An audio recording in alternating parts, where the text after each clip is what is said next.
현 시대에 많은 사람들이 교회를 떠나가고 있는 것을 보게 됩니다. 이에 대해서 많은 사람들은 각각의 분석의 결과들을 내놓습니다.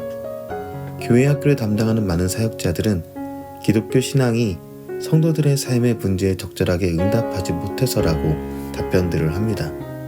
특별히 학생부터 청년에 이르는 사람들이 교회를 떠난 이유가 교회의 영성 및 윤리적 하락에 대한 실망이다.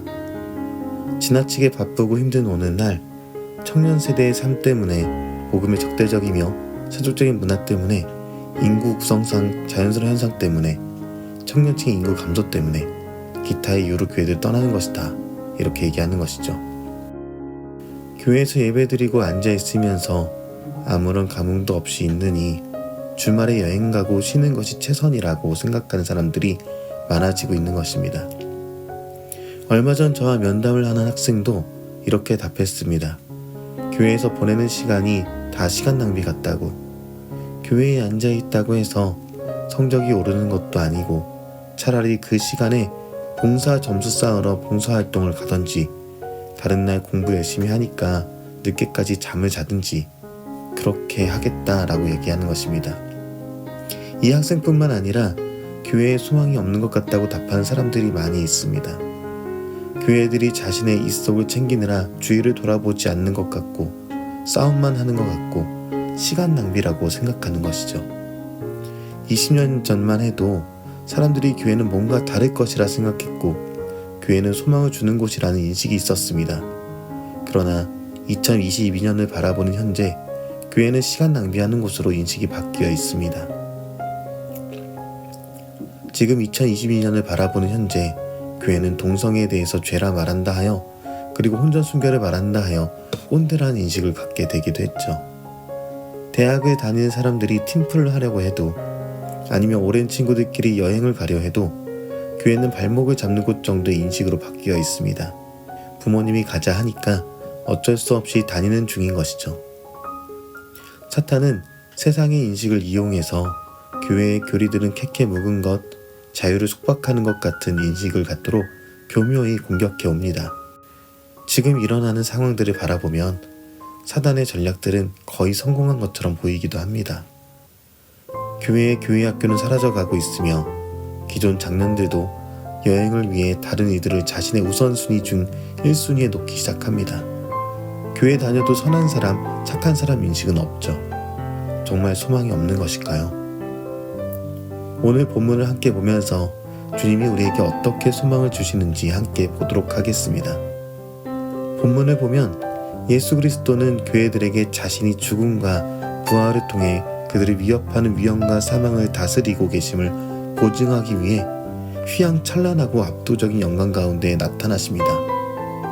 예수님은 하늘에서 높은 곳에 계시지만 지상에 있는 교회들과도 함께 계시며 그들의 필요를 그들 자신보다는 아시는 분이라 라는 것이죠. 9절에 보면 요한은 스스로 반모섬에 갇혀있는 자라고 설명합니다. 그는 예수 그리스도를 전하다가 로마의 도미티안 황제 치하에서의 교회 박해에 의해서 이 섬까지 흘러들어왔을 것입니다. 목숨의 위협 그리고 기독교인을 바라보는 사람들의 경멸 어린 시선들이 당시 그리스도인들에게 있어선 너무나도 어려운 일이었을 것이고요. 이렇게 박해를 당하는데 교회에 소망이 있는지 궁금했을 것입니다. 네로 황제 때의 박해보다 더 조직적이고 더 악랄하게 공격해오는 로마의 병사들을 바라본 그리스도인들은 아마 이렇게 생각했을 것입니다. 이제 교회는 소망이 없다고. 다시 일상으로 돌아가야 하는 것은 아닌가 하고 말입니다. 실제로 사도 바울의 좋은 동료였던 데마는 박해가 오고 목숨의 위협이 왔을 때 신앙을 버리고 원래 자신의 삶으로 돌아갔습니다. 많은 그리스도인들은 교회에 소망이 없다고 생각했을 것입니다. 사도 요한조차 잡혀갔으니까요. 그러할 때 요한에게 예수 그리스도의 계시가 임합니다. 그리고 오늘 말씀을 살펴보면 요한에게 나타나신 예수님이 교회들에게 메시지를 전달하라 라고 합니다. 이렇게 열거되는 소아시아 교회들은 편지 전달자가 반모에서부터 두루마리를 운반했을 법한 경로를 따라 갈 것입니다. 소망이 없어 보이는 상황에 주님의 말씀이 요한에게 임해서 교회들에게 메시지를 전달하라 한 것이죠. 그러면서 예수님은 요한에게 자신의 모습을 보이셨는데 그 모습이 인상 깊습니다. 13절부터 16절까지의 말씀입니다. 인자 같은 이가 발에 끌리는 옷을 입고 가슴에 금띠를 띄었습니다. 양털 같은 머리와 불꽃 같은 눈이 있으며 발은 주석 같고 음성은 물소리 같으며 오른손에 7뼈리 있고 입에서 작은 날성검이 나오며 그 얼굴은 해가 힘있게 비치는 것 같더라. 이렇게 기록합니다. 인자에 대해서는 다니엘부터 해서 요한복음까지 나눠야 할 이야기가 많기에 오늘은 다루지 않습니다. 다만 본문을 통해 알 수 있는 것은 로마의 황제가 아무리 자신을 높이고 신이라 말하고 움직이지만 세상의 주인이라고 스스로 외치지만 이 세상의 진짜 왕이며 참신이신 예수 그리스도의 모습을 보여주는 것이죠. 이 모습 자체가 요한에게 위로였으며 이 메시지가 전달되는 7교회들에게 그리고 이 세상의 많은 박해로 인해 고난당하고 힘겨워하며 세상에게 지는 것처럼 보이는 지금 현 시대의 우리 교회들에게 위로가 됩니다.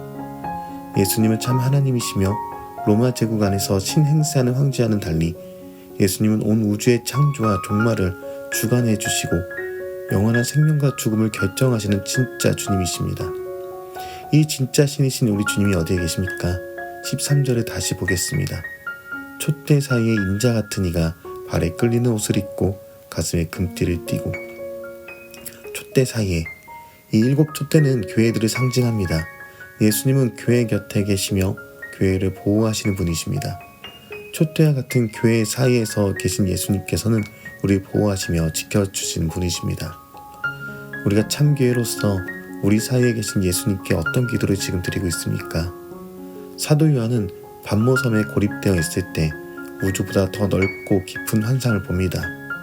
내 삶이 반모섬처럼 막히고 답답하게 느껴질 때가 언제입니까? 나를 향한 하나님의 우주 같은 계획은 무엇일까요? 우리는 우리의 삶이 가장 답답하고 괴로울 때 예수님이 서 계신 교회로 달려갈 수 있어야 합니다.